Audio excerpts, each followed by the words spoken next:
According to sources, the last time there was a massive spillage from the Akosombo Dam was some 13 years ago. Today on The Ghanaian Farmer, we visited Akosombo to actually firsthand witness what the spillage from the dam is causing to farmers along the coastal line. We visited about close to 4 farms, from Lee Farms to the CSRI, and then moving from there to Kweve, around one of the Volta region area that they also do massive fish farming. It's being talk of town. A lot of farmers have lost their cages.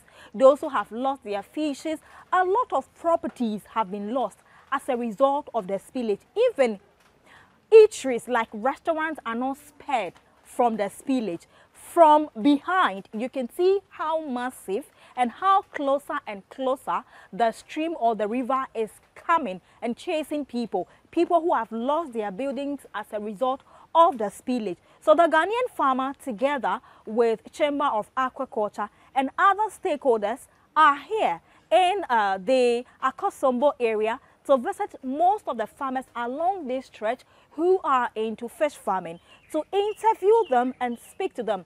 When was the last time this happened? How have they been prepped ahead of the spillage? What are some of their losses? And how can they be restored or supported to get back on their feet? And we also spoke to the CEO of the chamber. So one after the other, this is what some of the farmers has to say. Let's go take a quick look at that. When I come back, I'll be wrapping up on today's episode. Stay tuned. My name is Achu Joseph. I'm a fish farmer in the Kokotekpeji here. I was in the system about 10 years now. The first one that happens doesn't flow up to this stage. But this one, it come up also more than the first one. Well, my friend was being condemned because now even my cages was not here, and because of the damages, the cages was being dropped down to here. The one that goes in the night, we couldn't find them. For that one there, it has gone. How many cages? Me, I'm having 8 cages. 8,000. 8,000? Yes, that 8,000 carry about 1.5 tons.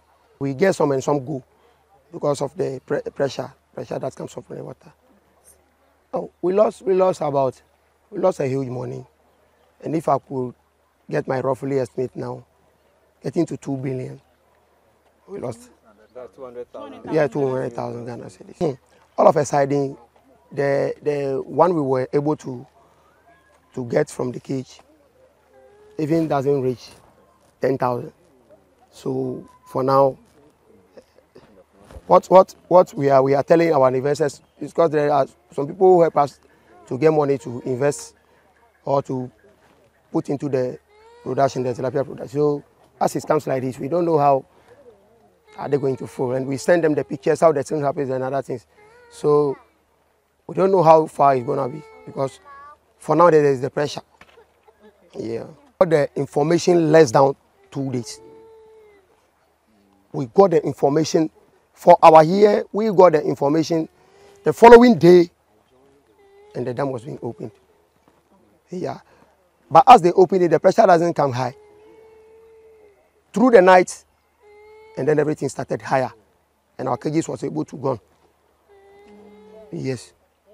Oh, it takes us about 2-3 months, because the customers, they come gradually, because some go to the market on Monday, some go Tuesday, some go, and sometimes when you call them, they can't come immediately like that. They will say they are going to another farm. As proper time, they will come to you. So it will be in a schedule with you and the customer. So the customer cannot come today instantly like that and come and board the fish. Okay. So that is how it goes. Okay. For now, it will cost us, because the reason why I'm saying it will cost is some of the drums and then the mentals have gone. So it's now we will relocate all those, buy all those things before the net. So it will be in a long term, even not this year. Okay. I know. Okay, as the situation happens like this, they have all become very angry, because it's the only business they've done here. When they bought the tilapia from here, they also go in to sell it and then get something for their husbands, and then help their children in school. So as it happens like this, that means there is no any job. So since the dam was being opened to now. They don't go anywhere. They all stayed around. Even yesterday, like you people were to be here, like you see the majority standing here, not doing anything. This is Lee Farms. Yes. And you've been operating for the past 15 years. Basically, are you just rearing tilapia or catfish? Our main this thing is tilapia. Tilapia. Yeah, but we do a little of catfish. What is your capacity? Around 20,000. 20,000. Okay. So the structures we see behind us, is this for the staff or it is a different purpose, the structure? And the structure first, that's where we used to stay. But because of how the water level comes up every year, we moved. So, but we keep our working materials there, like the net and other things. We keep them there. Sometimes we keep some of our feet there so that they go there and weigh and just take it straight to the cages. How many cages do you have on the river? So far we have it's more than 100 cages. Okay, and do you have pond inland as well? Yeah, we have like 12 ponds. So where is the pond right now? It's nowhere to be found. It's been taken over by the water. Yes, sure. Were there fishes in the pond when the river came, or you had harvested earlier before the stream came?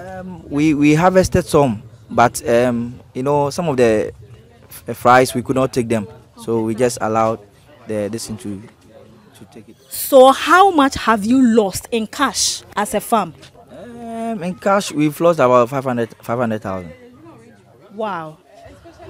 So this farm has lost close to 500,000 Ghana cedi in just about few days as a result of the spillage from the VRA dam. A lot of the fish farmers around the coastal areas suffer as a result of this. Usually there's a communique that is released to the farmers to actually prep them ahead of time. However, there is some spillage already from the Bagri Dam that comes into the Volta River, and then the Volta River is also spilling because the water they have in the dam is more than they can take. Hence, they have to spill. And I'm told they are still spilling. Sure, right? Sure, they are still spilling. So it means that the damage is really severe. What you see here, this is not how it is. This is a walking area that workers actually walk in and out to go to the cages on the river. This is a structure that they put their nets and other things, you know, feed and other things. But as we speak, I'm a tilapia already. The moment I fall into this stream, I'll become a tilapia.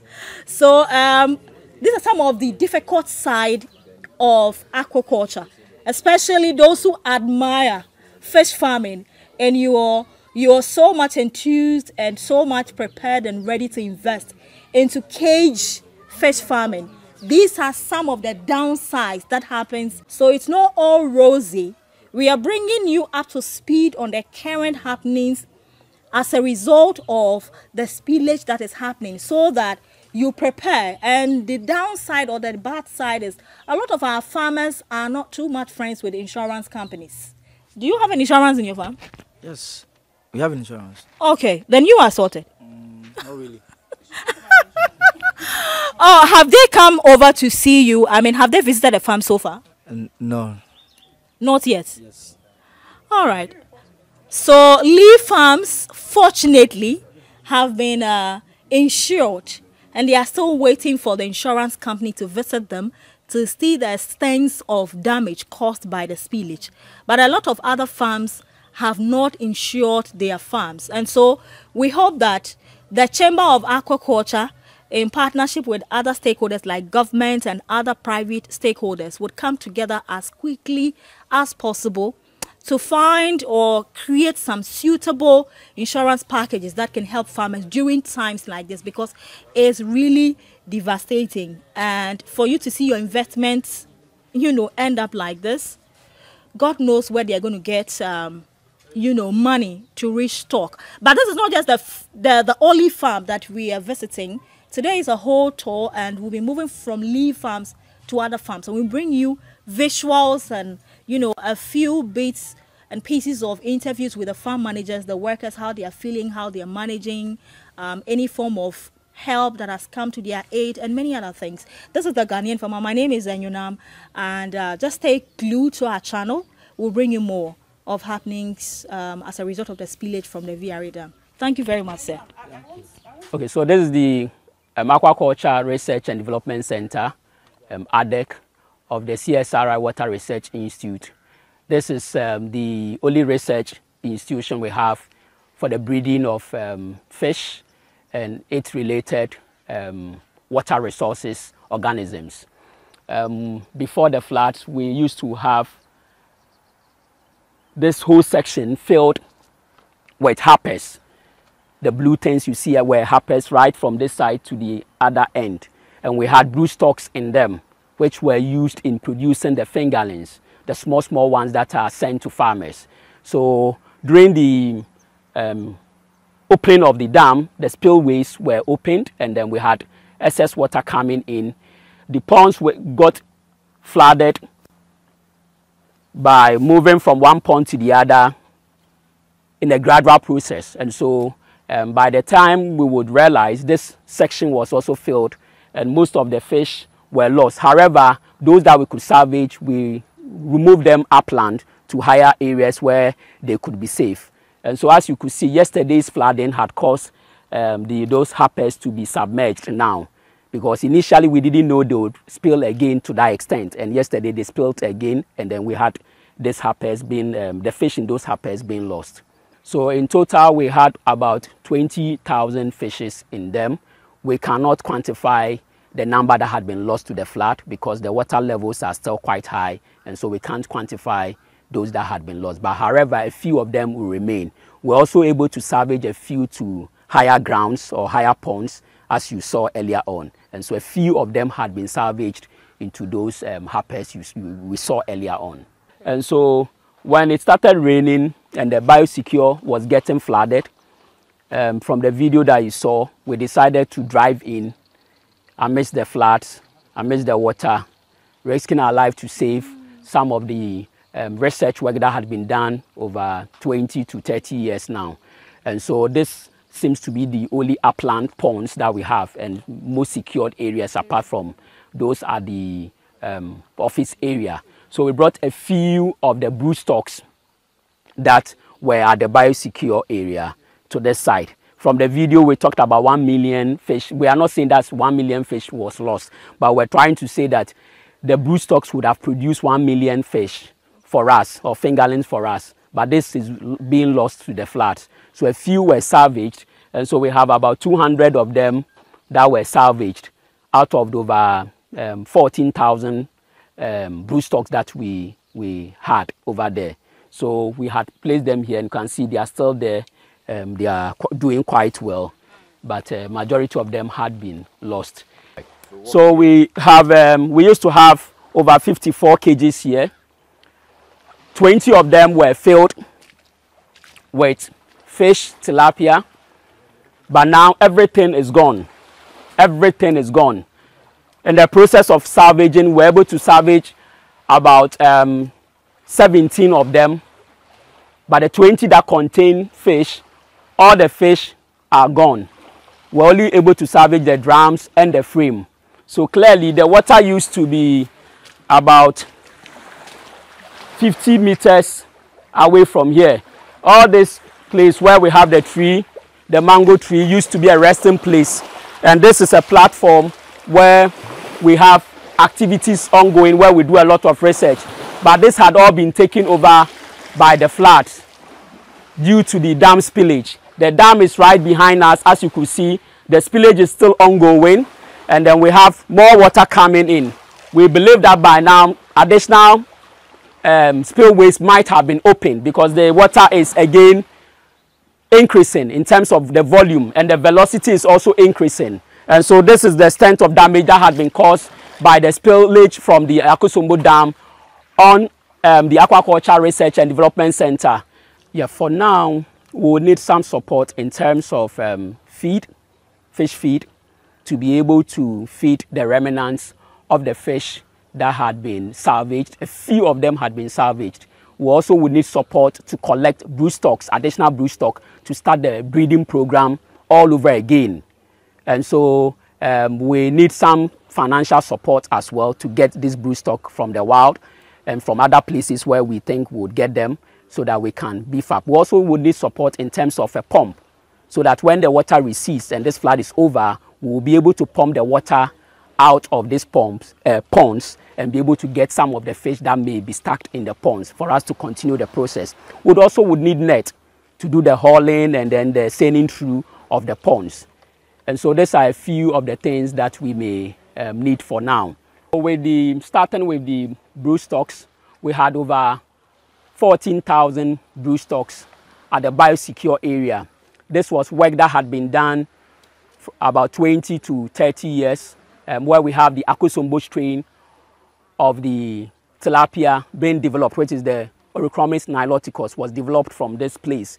And we have lost most of this fish. Now, in terms of value, this 14,000 brood stocks would amount to over 228,000 Ghana cedis that had been lost when we quantify it based on the various sizes that we had over there prior to the flood taking over. As you could see, the water is not receding any moment from now. You can see the spillway. You can see the water coming in again. So the whole area is flooded, inundated with water. This is a whole pond that contained fish prior to the flooding. All these fish probably had been lost to the floods because we can't see any fish in there again. Behind you are also ponds that had been flooded. And beside you, we had the pumping station, which has also been inundated and washed and destroyed because of the flooding. Before the flooding, we had secured most of our cages because VRA gave some information. And therefore, based on the information, we also prepared. However, when they increased the water levels, when they increased the spillage, we didn't know that the volumes that would come would be as high as this. So prior to Monday, we had almost all our cages being secured. However, when they spilled without informing us, because they seem to have forgotten that a whole national research institution and organization like this, which serve the aquaculture community, is here, and therefore measures and then communication should have been given to ADEC for us to also prepare adequately to forestall any further damage. But this was not done.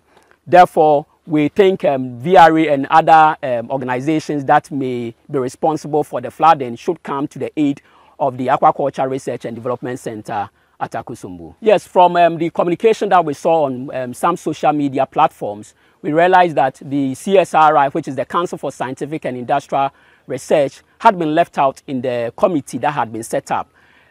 We think as a research institution, we have experts who can handle issues with mitigating floods and then ameliorating the effects that could happen as far as impact on human life and then other organisms like fish is concerned. However, we were left out.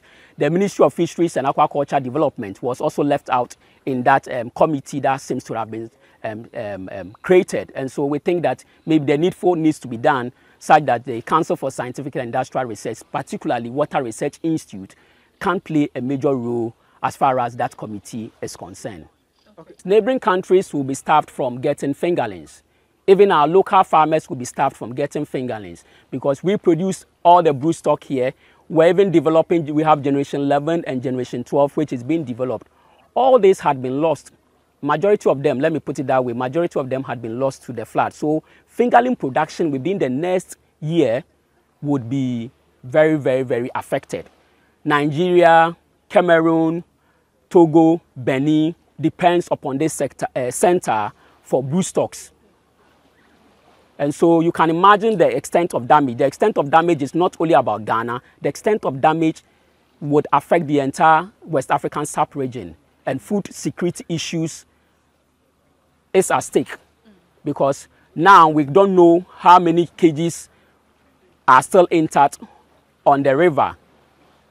We don't know how many fish are still there for us to get tilapia, which is a delicacy for Christmas. Most of our fish that were between 900, 700, and 1.2 kilos had all been lost. So even our revenue in terms of IGF is also gone.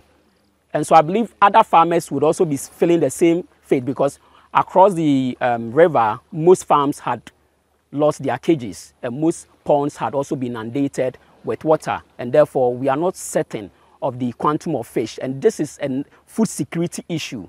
And so this time it's not just about national security, it's not just about human life. If the humans survive without fish, without food, without good source of protein, then the human being is also threatened in terms of survival. We really don't know when this spillage will stop, because we continue to have diverse communication coming from various sectors, majority of them on social media, and so we don't seem to have a reliable source of communication. I believe that institutions and organizations and fish farmers that would be affected should be communicated to. A few circulars were there, but CSR Water Research, ADEC, were completely left out, because per chance I cited on one of the documents and were not captured as one of the first to be hit by the spillage. And meanwhile, we provide broodstock for the industry. Okay. There might be a lot of diseases that may be caused, because fish also carries its own diseases. Some of them are zoonotic diseases, diseases that can be transferred to human beings. And so we have Adverselia, other diseases that could affect human beings as well as affect the fish. And so with the pollution, the level of pollution, the spillage coming in, it came with a lot of debris. Apart from the debris also, there was strong stench, because we are the first to be hit. So we had a strong stench. And so in terms of air pollution, there was some level of air pollution issues that could also be taken on. And so, yes, the impact cuts across the entire value chain, from the water, land, air, and any other.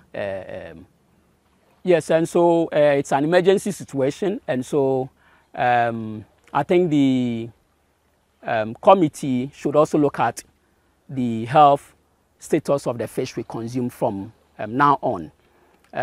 There should be a lot of water monitoring and water quality assessment that should be done along from upstream to downstream. So water samples should be taken so that we can know the endotoxins that are in this water, the parameters that needs to be verified, so that we know that the fish and the water even that we are consuming is safe or good enough.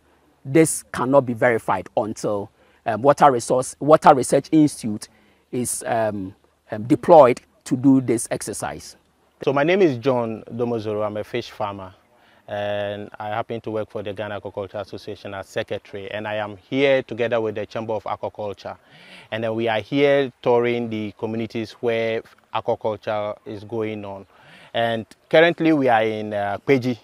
Kpeji is just lower the Akosombo area, and there's quite a lot of fish farming going here. It's usually in the cluster system, where you have households that have some cages, and also those that have sponsors or investors that sponsor the aquaculture they are doing on behalf of them. So we are here to assess the damage that goes on.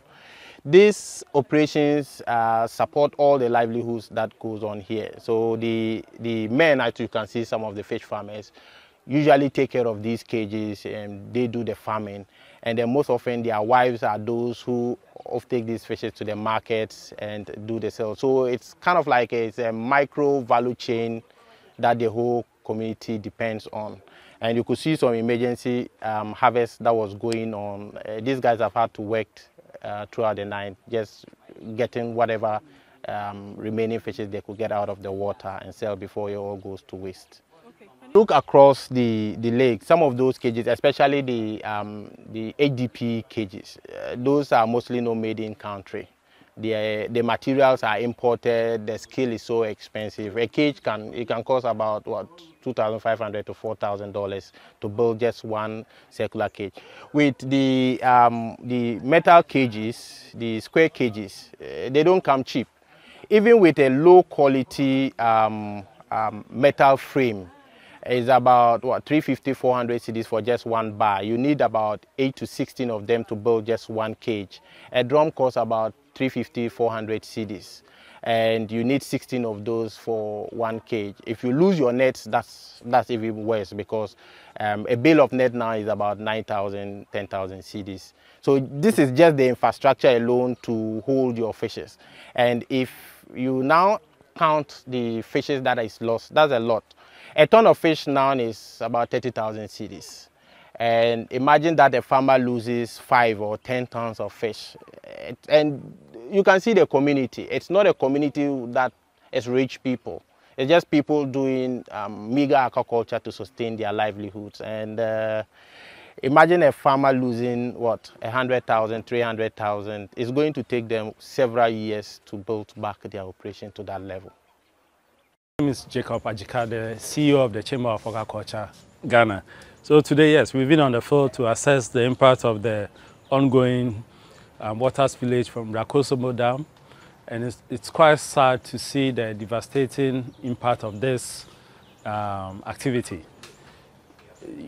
Businesses have been destroyed, assets have been damaged, people are likely to lose their source of livelihood because of this ongoing activity by the Volta River Authority. So you can see that, yes, the overall impact on the aquaculture industry is very great, and something has to be done to mitigate this kind of activities in the future. So one particular thing that we recommend to cage farmers, especially on the Volta River, is that you must learn to subscribe for aquaculture insurance. With aquaculture insurance, I mean, this can mitigate the impact of this kind of risk when it happens. It can help you to bounce back even when the risk happens. But without it, you are likely to lose everything. And it will take you months or ages for you to bounce back as a player within the aquaculture value chain, or especially as a farmer. So we are encouraging farmers going forward to subscribe for aquaculture insurance. And those who constructing new cages, we encourage you to look for durable materials to construct your cages, because you can see that anytime this kind of activity is carried out by the VR, it's likely to have effect on your business. So why don't you opt for durable materials when you are constructing your cages? If you do that, your business will be secured as well. But given the impacts of what has happened, we will call on our key stakeholders, especially the Fisheries Commission and the Ministry of Fisheries and Aquaculture Development, to come to the aid of these affected businesses and individuals who are suffering from this water spillage that is being executed by Volta River Authority at the moment. I mean, they need financial support, they need the basic equipment and machines that will enable them to come back or to start their business all over again. It is very important that we do this, because if you're able to do this, jobs will be secured, because these businesses are creating a lot of economic opportunities in their host communities. If they're able to bounce back, jobs that could have been lost will be secured. And once the jobs are secured, people will continue to have some decent livelihood in their communities. However, if they are unable to come back, then we can see hundreds of jobs going down directly. Direct jobs of hundreds going down, and the indirect jobs will be too much, because a lot of people are involved within the aquaculture value chain. We have women playing a lot of critical roles, young people employed to support the production, and we must make some conscious effort to secure their livelihood and their jobs. So thanks for saying you've seen firsthand for yourself what the experiences have been from Lee Farms to Dr. Agbeko at CSR, then CSRI, and then the farmers at Beve. The amount of money lost, the amount of fishes that have been lost, even properties, their boat and cages have all been washed away. So if you're out there and you're planning to go into fish farming, especially on the Volta Lake, these are some of the unforeseen challenges that might occur once in a while. And I'm sure the Chamber is working hand in hand with other stakeholders to see if there can be some insurance covers that can help protect farmers